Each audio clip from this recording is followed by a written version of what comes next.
Hi, I'm Greg from Second Thoughts East Yorkshire. If you hear a whirring noise in the background, it's a fan. It's touching 30 degrees here, so it's needed. I apologise for the background noise. Today I'm going to talk about change, or more specifically, accepting change. Most of us hate change. Over time we become comfortable in our ways, and we develop a sense of familiarity with the people with whom we mix, the places where we live or visit regularly, the objects we own, and the tools and equipment we use, such as household items, technological items, and probably most importantly nowadays, our smartphones. We'd be lost without them, wouldn't we? Change is happening all of the time though, and ironically, it's the only thing that's constant. 50 years ago, not that many people had cars. Colour TVs were relatively new in the UK still, and the Isle of Wight Music Festival took place. Would you believe that? 50 years since then. It's not that long ago that no homes had a computer. The only phones were on fixed cables in buildings, and not many people had those. Many people had to use the telephone kiosk, the telephone booths. And if you told someone you'd been Googling and tweeting, you would have been laughed at, or possibly even sectioned. The changes that have happened to us more recently because of this terrible pandemic have been severe, causing isolation, loneliness, frustration and anger. The changes necessary to control the virus, or control the spread of it, were a major shock to us and were really hard to comply with at first. But we adapted quickly, many having little choice to do any otherwise. Now we're facing yet more changes as the world returns, not to normal exactly, but nearer to normal.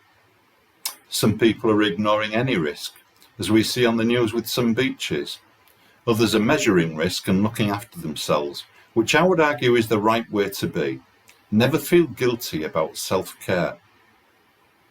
You know, there are some good changes that have come about because of the virus, though.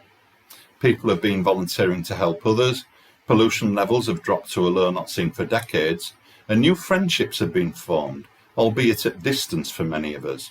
I'll come back to this later. When people are subject to change, the feelings we deal with fall into either positive or negative groups. The negative group includes fear, worry, and uncertainty. Worrying about things that we're going to lose. The positive group includes optimism, hope for improvement, sometimes excitement for new opportunities and chances, and thinking about things we stand to gain from the change. Responding to change negatively or positively can largely be down to the kind of person you are by nature, and sometimes down to low self-belief. But there are ways you can adopt to handle change more smoothly. You could say it's adopt to adapt. Looking at any situation where change is happening to you, there are three ways to deal with it. If you've ever watched Father Ted, the first two may seem familiar. The first way is the Father Dougal approach. Don't be aware of any change, don't be aware of anything pretty much, and carry on as if nothing different's happening at all. Secondly, there's the Father Jack approach, very belligerent. Resist and fight tooth and nail to stop it. Or thirdly, you can use a sensible non-sitcom character approach. Be realistic, welcome the changes, and look for the positives in them. The first two ways will devour much of your energy and lead to misery, but the third way adds opportunities and can improve your quality of life. But how can you accept change? The first thing is to acknowledge it. Don't try to pretend it isn't happening. The next step is to sit down and break the change down into little parts. Is it change itself or something more specific? Is it letting go of what exists now that worries you, or something about what is to come? Whatever these are, once you recognise the specific elements of your risk, you can face them. Being honest, any new situation is a challenge for anyone. With the lockdown rules being relaxed and social distancing being reduced from 2 meters to 1 meter, it's great to restore some sense of normality again, on the one hand, but it's worrying because COVID-19 is still around, and viruses don't carry a tape measure. I'll re-emphasise a point I made earlier. Look after yourself, do what's right for you, and don't feel guilty about it. I spoke earlier about some of the things that have come about because of lockdown, some of the good things. Let's think about these for a minute. Many of us have used Zoom or WhatsApp for video calling. Remember that some people won't feel safe yet to mix in person, so don't just stop using these online platforms.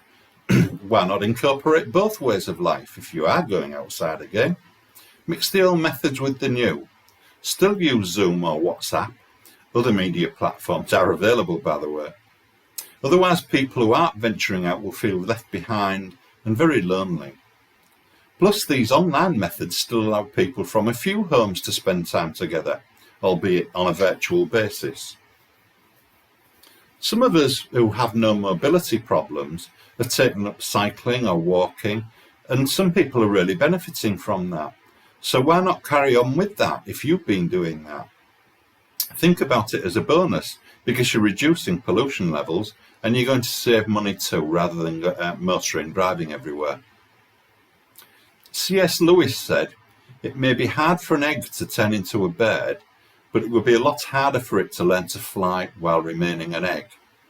We are like eggs at present, and you cannot go on indefinitely being just an ordinary decent egg. We must be hatched or go bad. An excellent quote. Often there's a necessary period you need to go through of change in order to emerge more developed. Think of a caterpillar, for example, and a butterfly. Change is a necessary part of life anyway, but now even more so. Nothing can stay the same forever. Learning to accept change, to grow and develop from the new opportunities that are presented to you is so very important to maintain good mental health and build resilience and self-esteem for the future. Thank you for watching the video. There'll be more coming over the next few weeks. I would appreciate feedback, so please leave a comment at the end of the post or contact me direct. So you can inbox me or you can telephone or text, and the contact details are on our website, which are available through our Facebook page too, so you'll be able to find us. In the meantime, stay safe, take care, and good mental health. Bye for now.